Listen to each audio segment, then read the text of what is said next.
Kantor Komisi Pemilihan Umum Kabupaten Morowali, Sulawesi Tengah dilalap si jago merah.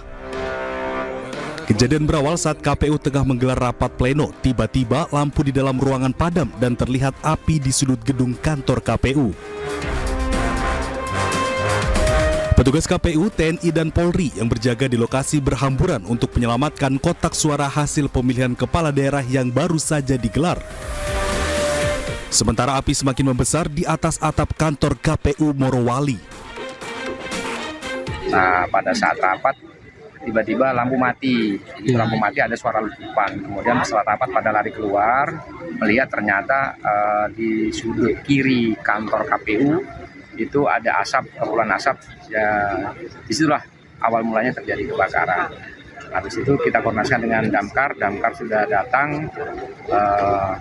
Kejadian itu pukul 11.45. Nah, kurang lebih 10-15 menit api sudah bisa dipadamkan. Belum diketahui penyebab kebakaran ini, namun petugas masih menjaga ketat kotak suara yang ada di kantor KPU Morowali. Dari Palu, Sulawesi Tengah, Jamie Hendrik, iNews melaporkan.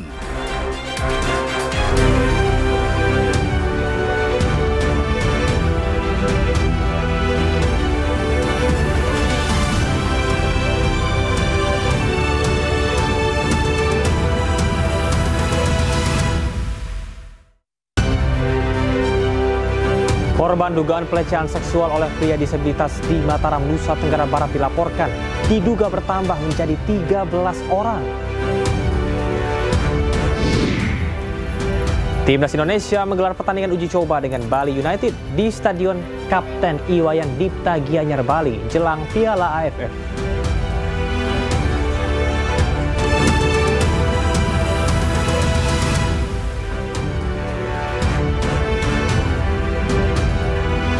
Halo, selamat malam pemirsa. Tebing setinggi 5 meter di Cianjur, Jawa Barat longsor hingga menimbun rumah warga. Akibatnya 2 orang meninggal dunia tertimbun longsoran. Bersama saya Camar Henda, inilah iNews Malam selengkapnya.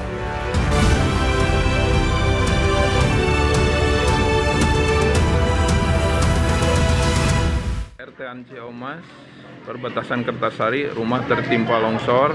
Untuk sementara korban terevakuasi baru 1-2 orang, ibu dan anak masih kini tertimpa reruntuhan. Beginilah rekaman video amatir warga pasca terjadinya longsor tebing setinggi 5 meter di Kampung Citiwu, Desa Telaga Sari, Kecamatan Sindang Barang, Cianjur Selatan, Jawa Barat. Intensitas curah hujan yang tinggi sejak Senin malam hingga Selasa pagi diduga menjadi penyebab tebing longsor hingga menimbun rumah warga.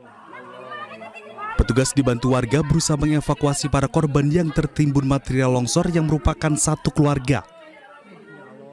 Dari 3 orang tertimbun, 2 orang meninggal dunia merupakan ibu dan anak, sementara 1 orang selamat merupakan suami dan ayah korban. Telah terjadi longsor sekitar jam 9 pagi. Dan adapun kronologis longsor tersebut adalah karena semalam diguyur hujan di Kecamatan Sindang Barang dan sekitarnya, dan pada pagi hari longsor tersebut menimpa satu buah rumah, dan di dalam rumah tersebut ada 3 orang yang tertimpa, 2 orang dinyatakan meninggal dunia dan 1 orang selamat. Kedua korban tewas, ibu dan anak, kini berada di rumah kerabatnya untuk dimakamkan. Sementara korban luka masih dalam pemulihan. Dari Cianjur, Jawa Barat, Muhammad Andi Isyan, iNews melaporkan. Komisi 3 DPR RI memanggil Kapolrestabes Semarang, Kombes Irwan Anwar, beserta dengan jajarannya untuk meminta penjelasan kasus oknum polisi tembak siswa SMKN 4 Semarang, Gama Rizkinata Oktavandi, hingga berujung kematian. Menggunakan senjata api. Dalam paparan awal, Kapolrestabes Semarang mengaku siap dievaluasi. Kombes Irwan juga menjelaskan kronologi awal penembakan anggotanya terhadap korban di depan anggota Komisi 3 DPR RI. Dalam pemanggilan tersebut, Kapolrestabes beserta jajarannya menayangkan rekaman CCTV sejak pembubaran tawuran hingga peristiwa penembakan.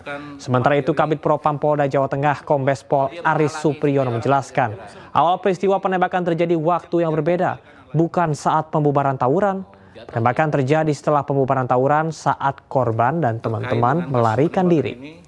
Pelaku pun dikenai sanksi, yakni Perkap nomor 1 tahun 2009 tentang penggunaan senjata api serta pasal 13 ayat 1 DPR RI nomor 1 tahun 2003 dan Perpol 7 tahun 2022 tentang kode etik kepolisian. Dari anggota kami langsung penembakan yang dilakukan terduga pelanggar tidak terkait dengan pembubaran tawuran yang sebelumnya terjadi, dan memang anggota ini memang benar-benar pulang dari kantor kemudian bertemu dengan satu kendaraan yang dikejar oleh 3 kendaraan yang Pemeriksaan terhadap remaja yang membunuh ayah dan neneknya, polisi tidak menemukan adanya indikasi depresi dan terjerat judi online pada pelaku.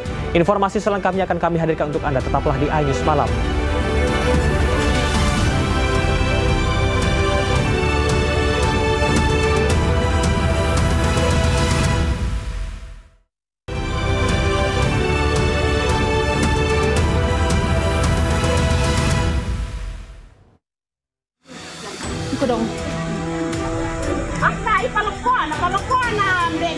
Warga mengevakuasi sopir truk yang terluka usai truk yang dikendarainya terjun ke jurang sedalam 20 meter di Kecamatan Mesawa, Kabupaten Mamasa, Sulawesi Barat.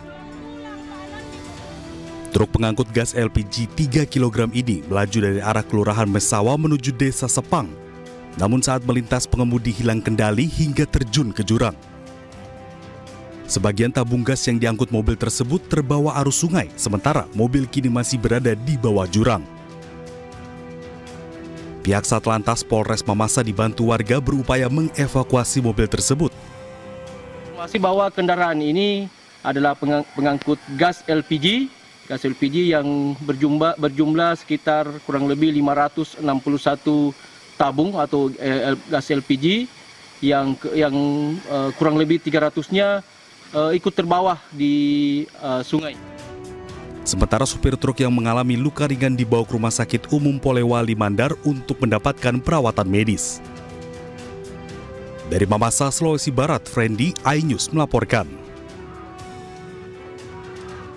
Pemirsa, fakta baru terungkap usai pemeriksaan terhadap remaja yang membunuh ayah dan neneknya. Polisi tidak menemukan adanya indikasi depresi dan terjerat judi online pada pelaku seperti yang diberitakan sebelumnya.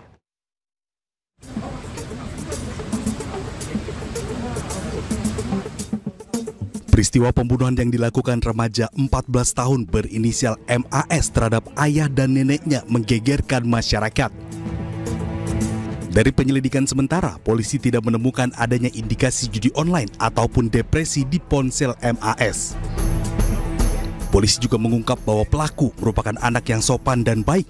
Bahkan polisi tidak menemukan hal-hal mencurigakan dari ponsel pelaku, seperti dugaan adanya permainan judi online. Hingga saat ini penyidik masih menggali dan mendalami motif pelaku membunuh ayah dan neneknya. Ya, kalau di dalam HP-nya tidak ada yang itu, hanya saja ya setelah kita dalami kemudian kita tanyakan, dia memang selalu belajar. Memang setiap orang tua pasti anaknya pintar ya, menginginkan pintar. Nah, setelah kita tanya ya, kita gali ke anak yang berkonflik dengan hukum, ya betul dia memang disuruh belajar, dan itu dianggapnya udah hal biasa karena memang dari kecil ibu dan ayahnya juga memang selalu menuntut dia belajar. Tapi anaknya ini tidak merasa keberatan, Bu? Tidak. Jadi kita sudah dalami, kita tanya ya dari kemarin setelah kita dapat juga dia merasa itu hal biasa. Dari keterangan beberapa saksi, pelaku merupakan anak yang pintar. Bahkan pelaku juga tidak merasakan adanya tuntutan belajar dari orang tuanya. MAS mengakui perbuatannya dan menyesali telah membunuh ayah dan neneknya. Ia juga sempat menanyakan kondisi ibunya yang saat ini masih dirawat di rumah sakit. Dari Jakarta, Naura Syafika, Yude Richard, Muhammad Fakih, iNews melaporkan.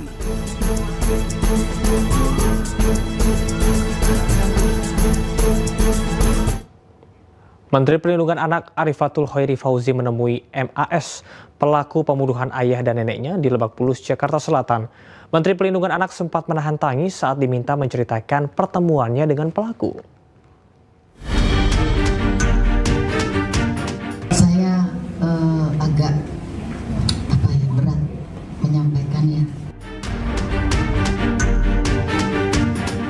Menteri Pemberdayaan Perempuan dan Perlindungan Anak atau PPPA, Arifatul Khairi Fauzi, mendatangi Polres Metro Jakarta Selatan Minggu pekan lalu. Kedatangan Menteri PPPA guna memberikan pendampingan psikologis kepada MAS, pelaku pembunuhan ayah dan neneknya dalam proses hukum. Usai bertemu dengan MAS, Menteri PPPA menjelaskan interaksinya dengan pelaku. Dirinya sempat tidak bisa melanjutkan kata-kata hingga hampir menitikkan air matanya saat mengingat sosok pelaku yang dianggapnya merupakan anak yang baik, namun tidak mengerti apa yang mendasari pelaku melakukan pembunuhan. Kalau saya tadi melihat sebagai seorang ibu, saya bisa membaca bahwa Ananda ini baik, sangat baik kalau menurut saya. Cuman kita belum tahu kenapa bisa terjadi sesuatu seperti ini. Kita tunggu saja, ya. Mudah-mudahan ini sebagai momen untuk introspeksi kita semua. Saya juga jadi belajar, oh ternyata kita punya anak ini juga tidak semudah yang dibayangkan gitu. Jadi keterbukaan, komunikasi gitu, itu yang menjadi prioritas ya, pengasuhan pola asuh di keluarga. Iya, saya agak berat menyampaikannya. Ya gitu aja, makasih ya. Sementara itu, seorang psikolog keluarga mengatakan terdapat sejumlah faktor mengapa seorang anak bisa tega membunuh orang tuanya. Yang pertama adalah gangguan psikologis, Mas, atau gangguan mental. Jadi harus dilihat, kalau tadi saya mendengar dari iNews bahwa ada bisikan-bisikan yang kita sebut dengan psikosis, Mas, halusinasi dan delusi. Yang kedua ada yang disebut dengan neurosis. Jadi ada kecemasan di sana, ada gangguan kecemasan, anxiety disorder, ada depresi di situ, ada bipolar di sana, atau gabungan daripada keduanya yang disebut dengan gangguan psikopatologis. Lalu yang ketiga yang harus kita tahu, apakah ada kecanduan, adiksi lainnya, misalnya judi online yang akhirnya membutuhkan uang yang banyak dan tidak dipenuhi, atau mungkin ada yang disebut dengan gangguan daripada narkoba, nafza, alkohol yang ada di sana. Faktor lainnya menurut psikolog keluarga adalah masalah-masalah yang dialaminya yang tidak mampu diceritakan kepada orang lain, namun tidak bisa diselesaikannya sendiri. Tim Liputan iNews melaporkan. Korban dugaan pelecehan seksual oleh pria disabilitas di Mataram, Nusa Tenggara Barat diduga bertambah menjadi 13 orang. Menteri Sosial pun berencana menemui korban untuk memastikan kondisinya.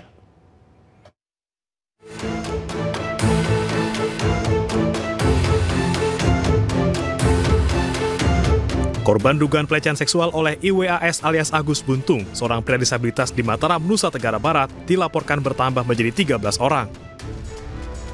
Hal ini disampaikan oleh Komisi Disabilitas Daerah atau KDD Nusa Tenggara Barat. KDD NTB juga menyebut kasus dugaan pelecehan seksual oleh tersangka disabilitas sangat bisa terjadi. Meski demikian, KDD NTB tetap memastikan akan melindungi hak-hak penyandang disabilitas tersebut. Memang mampu, karena Undang-Undang TPKS sendiri itu juga cukup panjang. Berbeda dengan 285 yang jelas itu menyatakan bahwa itu ada kekerasan dan ancaman kekerasan, tapi di pasal 6C itu cukup luas, termasuk korban, termasuk pelaku dalam hal ini, meskipun dia disabilitas, dia memiliki kemampuan, memiliki kualifikasi untuk melakukan tindak pidana. Pendamping korban juga mengidentifikasi jumlah korban yang sama, yaitu 13 orang. 3 orang korban terakhir telah memberikan keterangan kepada polisi.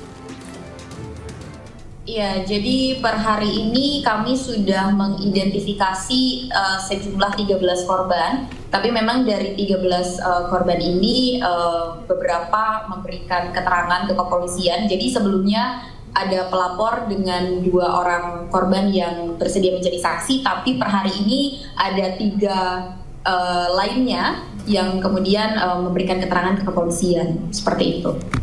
Baik. Menteri Sosial Saifullah Yusuf pun angkat bicara terkait kasus ini. Ia menyerahkan penanganan kasus ini sepenuhnya kepada kepolisian dan berencana mengagendakan pertemuan dengan para korban. Oh ya, kita serahkan ke polisi ya, jadi kita mesti bersabar, kita juga tidak boleh ambil kesimpulan sendiri-sendiri, kita ikuti proses hukum. Saya percaya polisi akan bekerja secara profesional. Belum saya cek, tapi kita akan coba. Tetapi sekali lagi supaya tidak ada spekulasi, kita serahkan saja ke proses hukum.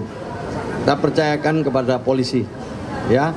Nah nanti insya Allah dalam waktu dekat Pak Dirjen dengan Komisi Disabilitas Nasional akan berkunjung sana untuk bertemu dengan korban. KDD NTB menyatakan tentang waktu kejadian dugaan pelecehan seksual dimulai sejak tahun 2022 hingga 2024. Meski sejauh ini korban diduga berjumlah 13 orang, polisi menetapkan Agus sebagai tersangka atas kasus dugaan pelecehan seksual terhadap salah satu korban MA di sebuah homestay di Mataram. Tim Liputan iNews melaporkan. Majelis Kehormatan Dewan DPR menjatuhkan sanksi ringan terhadap anggota Komisi 1 DPR RI, Julius Setiarto terkait Partai Coklat di Pilkada 2024. Informasi selengkapnya tetaplah bersama kami di iNews Malam.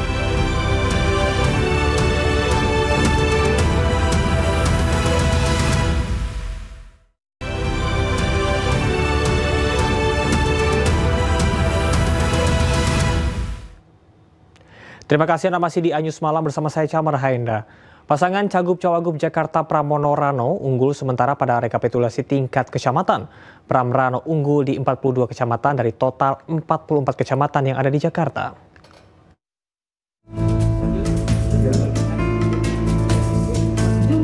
Tim pemenangan pasangan Pramono Rano mengklaim menang telak di seluruh kecamatan pada Pilkada Jakarta 2024.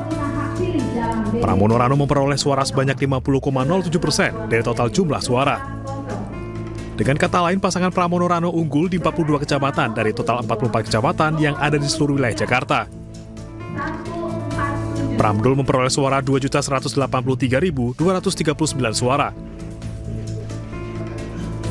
Pram Rano unggul merata di seluruh kecamatan, terutama Jakarta Barat dan Jakarta Selatan. Pasangan nomor urut 3, Mas Pram Bangdul, memperoleh suara, saya sebutkan ya, untuk paslon 3, 2.183.239 suara, sama dengan 5,07%. Nah, jadi 50,07 atau 5,07%. Menurut KPU Jakarta, penghitungan suara tingkat kecamatan sudah rampung 100%. Sementara rekapitulasi suara tingkat provinsi dijadwalkan pada 7 Desember mendatang. Dari Jakarta, Tim Liputan iNews melaporkan. Pemirsa, relawan pasangan calon gubernur dan wakil gubernur Jakarta nomor urut 1 Ridwan Kamil Suswono berunjuk rasa di depan KPUD Jakarta. Mereka menuntut KPU Jakarta adil dalam rekapitulasi suara di Pilkada Jakarta 2024.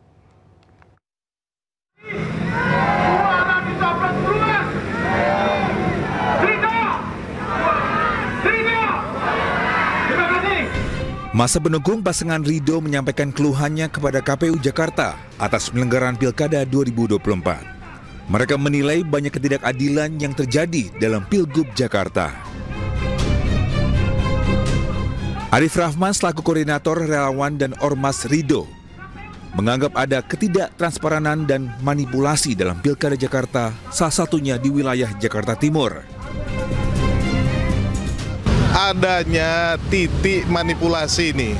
Manipulasi dalam arti penyebaran dari C6 yang dilakukan oleh KPUD Jakarta yang menurut kami ini kurang fair dan kurang transparan. Yang mana satu, tidak melibatkan RT. Yang kedua adalah para warga Jakarta ini tidak mendapatkan C6 itu, misalnya orang yang sudah meninggal juga diberikan C6. Jadi menurut kami ini tidak fair dan tidak meratanya pembagian itu.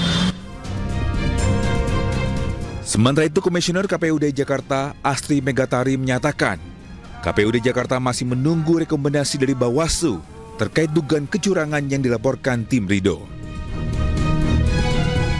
Untuk terkait dengan hal tersebut, memang kami terus berkoordinasi ya dengan KPU Kota Jakarta Timur, khususnya karena lokus kejadiannya kan di Jakarta Timur ya. Kemudian hal tersebut juga sudah ditangani oleh teman-teman dari Bawaslu, sehingga kami di sini menunggu hasil rekomendasi dari Bawaslu. Sebelumnya, tim relawan Ridho mengaku temukan 18 surat suara yang sudah tercoblos di TPS 028 Pinang Ranti, Makassar, Jakarta Timur. Meski KPUD Jakarta pastikan pelaku sudah dipecat, namun massa mendesak penegak hukum dan Bawaslu ungkap dugaan kecurangan di Pilkada Jakarta 2024. Dari Jakarta, Henry Aprila, Sutrisno, iNews melaporkan. Majelis Kehormatan Dewan DPR menjatuhkan sanksi ringan terhadap anggota Komisi 1 DPR RI, Julius Setiarto terkait Partai Coklat di Pilkada 2024. MKD menyebut Julius terbukti melanggar etik melalui pernyataannya yang diunggah melalui media sosial TikTok. Majelis Kehormatan Dewan MKD menggelar sidang kode etik Julius Setiarto terkait aduan dugaan pelanggaran kode etik berupa pernyataan Parcok atau Partai Coklat yang menuduh institusi Polri menggalang dukungan pada Pilkada 2024. Dalam sidang diputuskan Julius terbukti melanggar etik dan mendapat sanksi teguran tertulis. Sementara Julius sendiri mengaku tujuan dirinya menyinggung dugaan keterlibatan Partai Coklat di Pilkada serentak hanya untuk meminta klarifikasi pada Polri terkait kebenaran informasi tersebut. Partai kami itu yang ada pertanyaan saya yang menjurus saja. Tadi sudah saya sampaikan yang mulia, cara saya mencari tahu dan membuktikan terkait dengan meminta klarifikasi. Di luar itu bukan cara. Di luar itu saya tidak melakukan karena partai kami itu yang mencari dan mengumpulkan bukti-bukti sampai saat ini. Terima kasih. Ada hasilnya yang berkekuatan hukum yang dicari oleh partai saudara. Tentang pilkada ini yang berkekuatan hukum tentu saja belum ada. Pilpres saya belum tahu. Nanti cari tadi buktinya. Tidak ada belum? Iya, tetapi saya kalau tidak setiap hari ada di desk Pilpres atau desk pilkada, itu saya tidak tahu. Cukup. Sebelumnya ramai istilah Partai Coklat mencuat, diduga merujuk pada instansi Polri yang diduga mengerahkan aparat untuk memenangkan kandidat tertentu dalam Pilkada 2024. Sejumlah elit politik memberikan tanggapannya terkait dengan hal tersebut.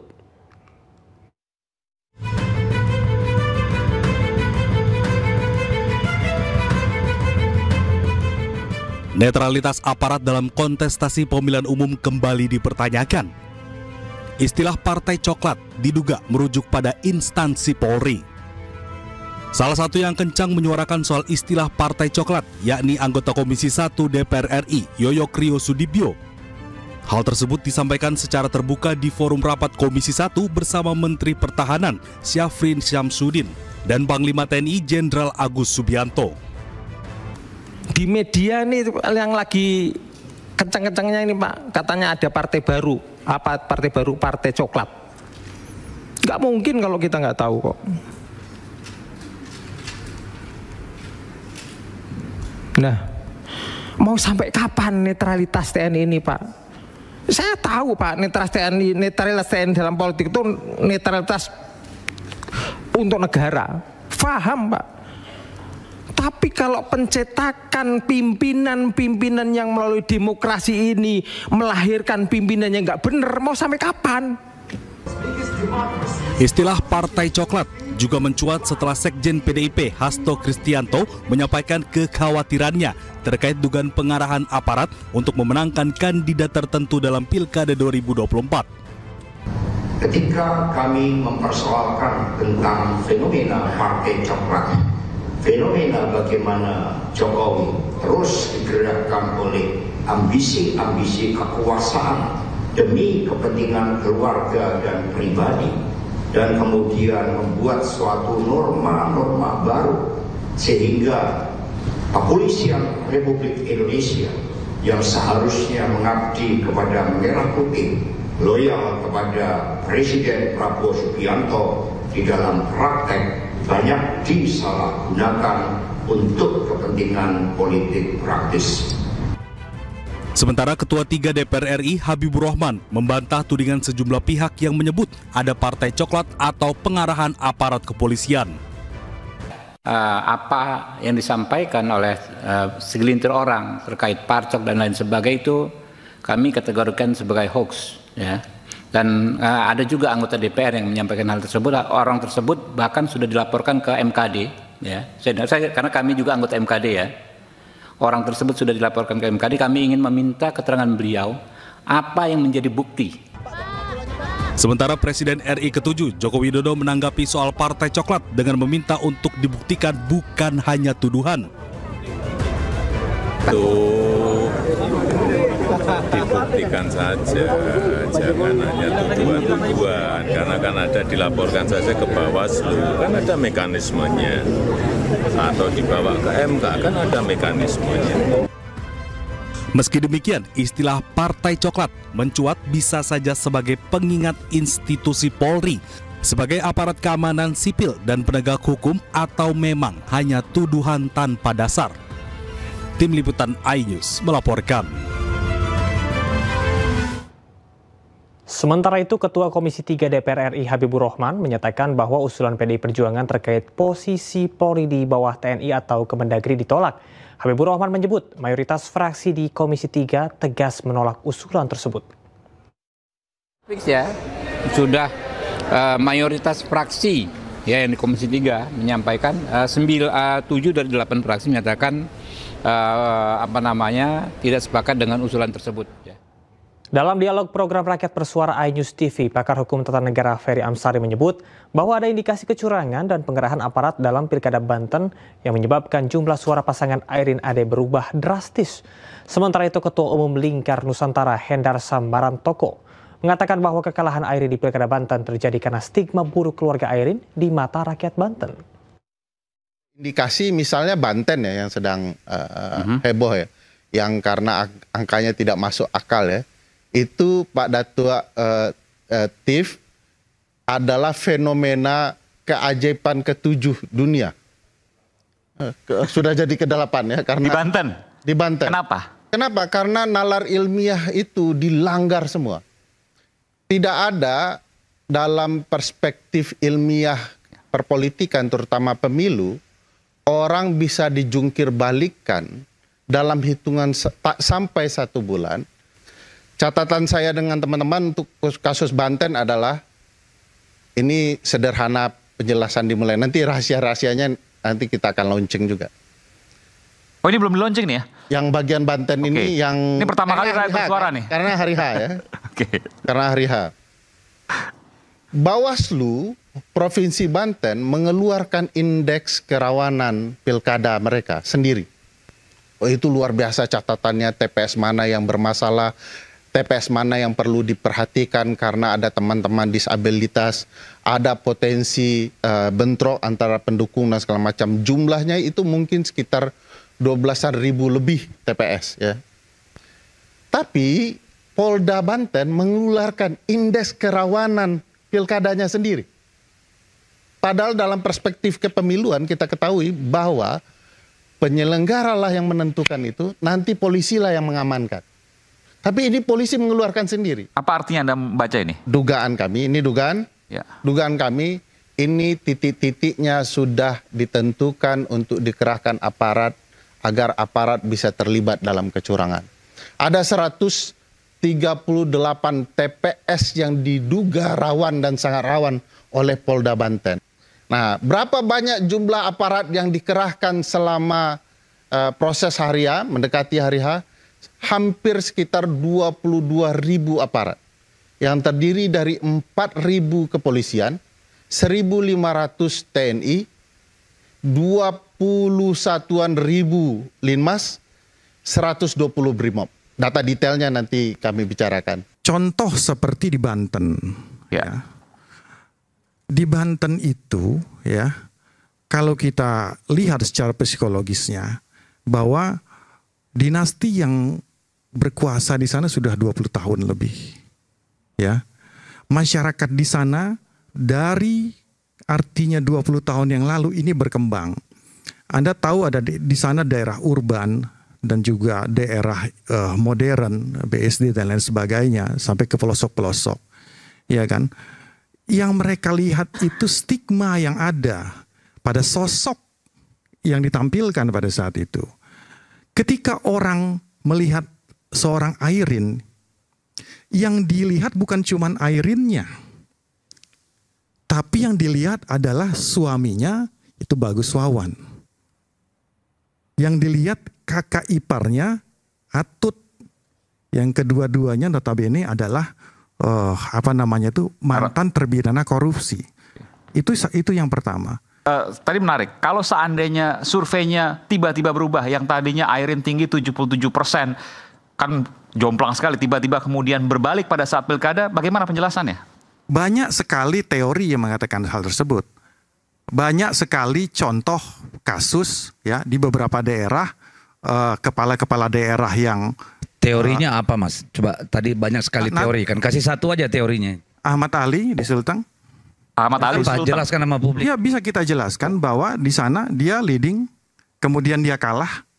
Nanti itu bukan ini teori, bukan sekedar leading, Mas, tapi membalikkan suara 77%. Ya, Anda boleh ubah 32 menjadi. Anda boleh ya berlindung di balik frasa-frasa akademik seperti itu. Sebuah minimarket di Kota Bekasi, Jawa Barat ludes terbakar, diduga kebakaran akibat korsleting listrik. Anyus Malam segera kembali.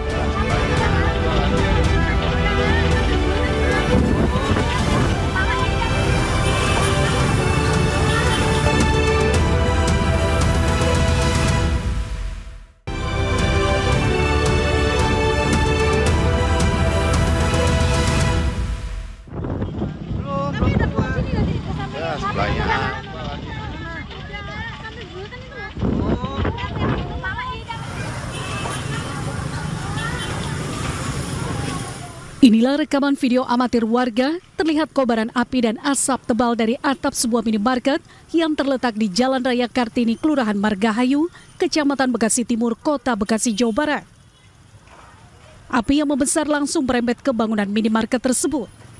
Sebuah mobil yang sedang terparkir di halaman minimarket berusaha dipindahkan dari lokasi kejadian.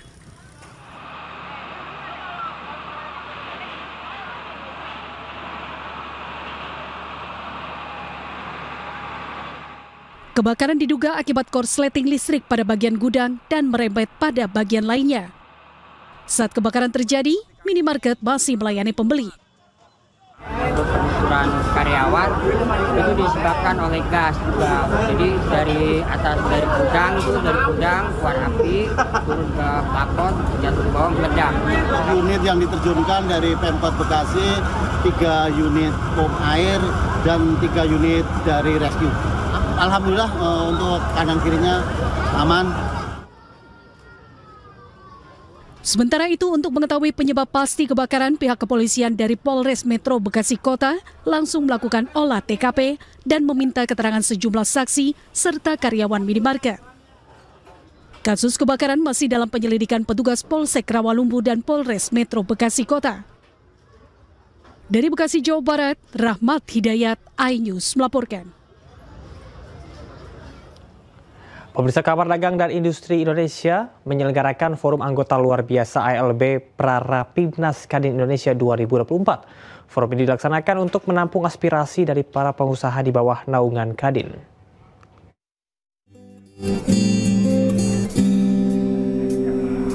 Kamar Dagang dan Industri Kadin Indonesia di bawah kepemimpinan Anindya Bakri menggelar forum anggota luar biasa ALB Prarapimnas Kadin Indonesia 2024.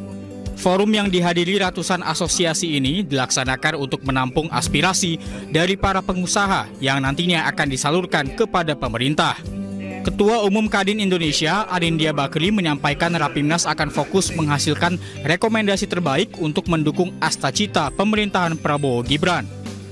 Nantinya agenda pembahasan Rapimnas Kadin 2024 akan mencari solusi masalah pengentasan kemiskinan, mendukung pertumbuhan ekonomi 8% demi mencapai Indonesia Emas 2045. Bisa mengawal upaya pemerintah untuk memberikan pembiayaan yang baik dan lebih kepada UMKM. Lalu yang kedua juga bicara bagaimana bisa mengawal program 3 juta rumah murah. Dan tentunya program yang sangat sering dibicarakan, makanan bergizi. Ya. Nah, ini semua tentu tujuannya buat pertumbuhan, tapi lebih penting lagi mengentaskan kemiskinan. Dalam rangkaian penyelenggaraan Rapimnas ini dimulai dengan rapat koordinasi wilayah yang dihadiri Kadin Provinsi seluruh Indonesia dan rapat koordinasi anggota luar biasa. Pada kesempatan ini, Kadin Indonesia juga ingin mendorong para pengusaha untuk dapat dilibatkan dalam mendukung program pemerintah. Dari Jakarta, Anggita Maura, Laksana, iNews melaporkan. Jelang Piala AFF 2024, Timnas Indonesia menjalani pengusatan latihan di Gianyar, Bali. Selain itu, Timnas Indonesia juga menggelar laga uji coba dengan Bali United. Dan informasi ini sekaligus menutup jumpa kita di iNews Malam. Cuplikan tayangan berita iNews dapat Anda saksikan di kanal YouTube @official iNews. Saya Camar Hendar dan seluruh kerabat kerja yang bertugas pamit undur diri. Terima kasih. Sampai jumpa.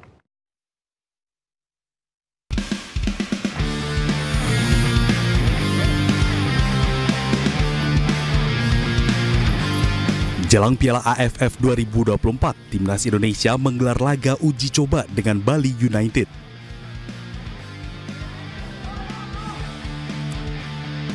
Laga uji coba ini dilaksanakan di Stadion Kapten Iwayan Dipta, Kabupaten Gianyar, Bali, Selasa sore. Uji coba dilaksanakan untuk mengevaluasi hasil pemusatan latihan yang dilaksanakan Timnas di Bali mulai 28 Oktober sampai dengan 4 Desember 2024. Beberapa pemain seperti Pratama Arhan dan Marcelino sudah bergabung dan ikut dalam laga uji coba melawan Bali United. Sementara Asnawi Mangku Alam akan menyusul dan ikut bergabung di Myanmar.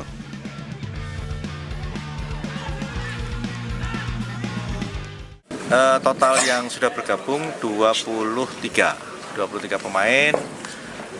Yang kita kembalikan ke klub itu ada 3. Satu Imadi Tito, yang kedua Zaki Ashraf, terus yang ketiga Alvan Suaib. Kita kembalikan ke klub. Terus yang tidak datang dikarenakan cedera itu Arsa Ahmad.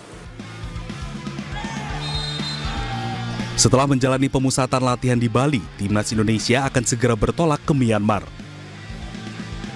Dari Gianyar, Bali, Ketut Catur Kusumaningrat, iNews melaporkan.